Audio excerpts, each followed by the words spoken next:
Chapter 6. The Healing of the Nations. There is much that you can do, awakening in the 1980s and 1990s, to help ease this transition for the human family. The history of the next 2 decades is a blank slate, waiting for those who will welcome my spirit into their lives. Human history has been defined in fear.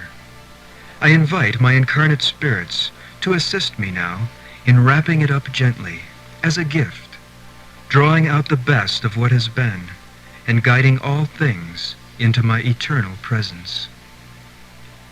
I call upon you who have been drawn to these words, and who are able to understand them, to use your intelligence, your ingenuity, all the cultural tools of expression that are available to you, for the one purpose of helping me ease this greatest of all human transitions.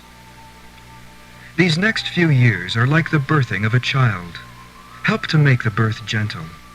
Use your cultural skills to design media presentations that will draw the sleeping of your species up out of the illusions that bind them. Guide your local and national decision makers to the greatest of all resources, intelligence.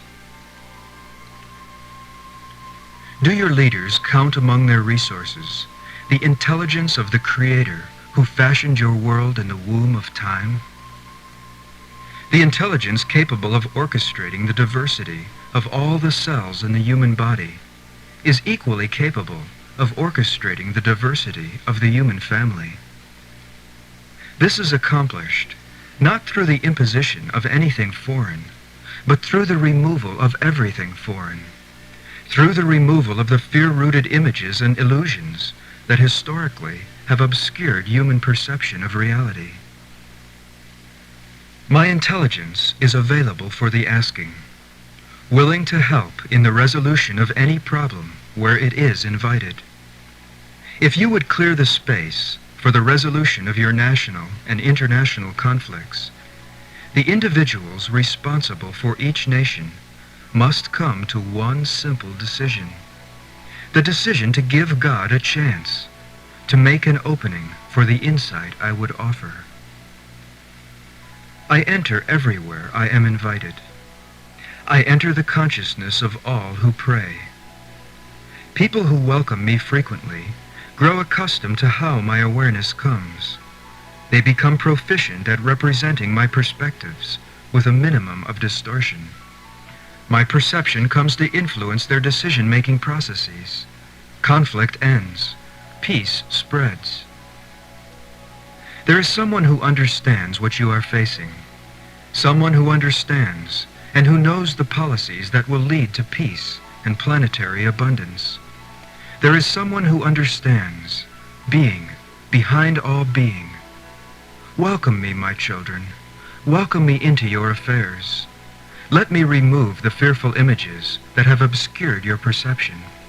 Let me help you see clearly what is happening on Earth and the course that is to your advantage.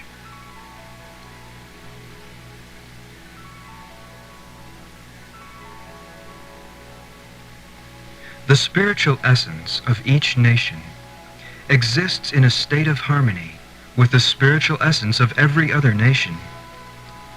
The historical conflict between nations has never been between the essences of nations, only between the images of nations.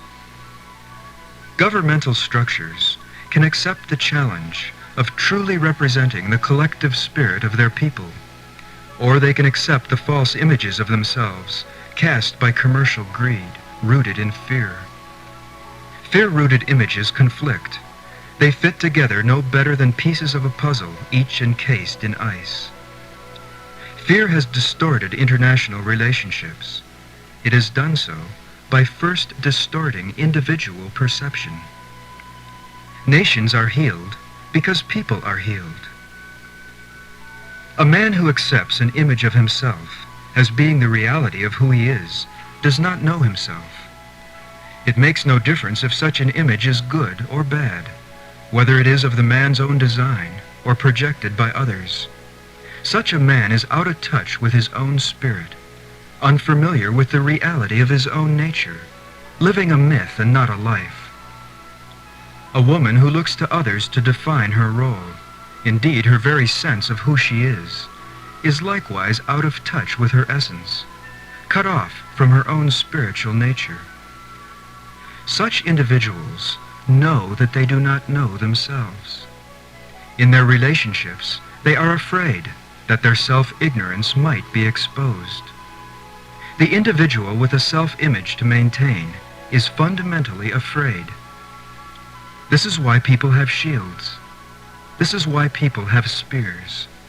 This is why people have swords.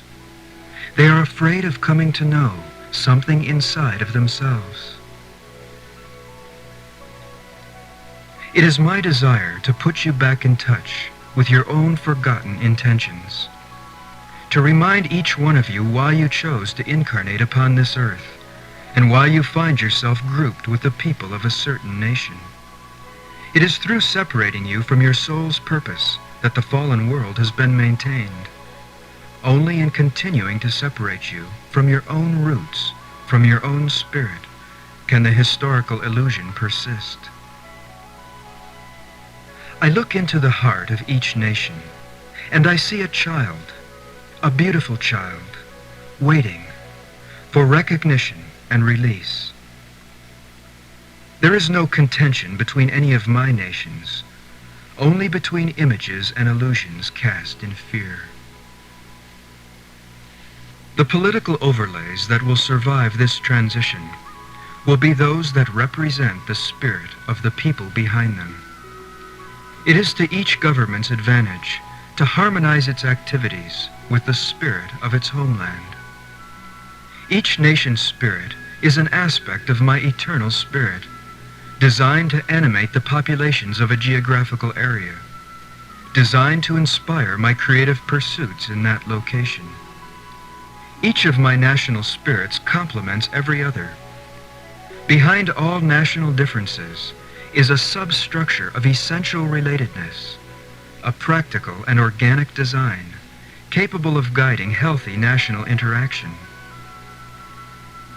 The nations of the earth are not asked to accept the imposition of any external authority, but to turn instead to their own forgotten spiritual heritage, to examine more closely their own roots, their own national passions and interests, to begin intelligently working with their own forgotten spiritual purposes. My coming does not imply the end of diversity. I am the context that will permit a blossoming of human diversity such as this earth has never seen. Like the cells and developing organs of a body, there are over 200 different kinds of cells in the human body, each with a distinct design and a specific purpose. Each of these different kinds or nations of cells has its own unique national perspective. It is precisely these unique perspectives that make the overall coordinated function of the healthy body possible. You do not find the adrenals conceiving of themselves as some kind of ethnic minority, infringed upon by the adjacent and much larger kidneys. You do not find the blood cells imagining that they are an aloof commercial civilization. The many organs and systems of the healthy human body work together for the overall coordinated function of the whole, and so shall it be in the human family. National leadership has as its primary challenge to open up the channels of communication with the source of all intelligence, the same source it will discover as it aligns itself with the spirit of its people. I wait only for the leaders of each nation to ask, to pray, and I will make clear to them a course of national action that is in the best interests of all their people. Let those responsible for each nation set aside a single day, just one day, when all outer activity shall be kept to a minimum, when the elders in your village on earth will gather around the campfire to watch together for the signs of something beyond their ken. Many cultures have done this. If this civilization is not to be called Christian in vain, let there be such a day, a single day, a day of prayer. Make an opening into your events.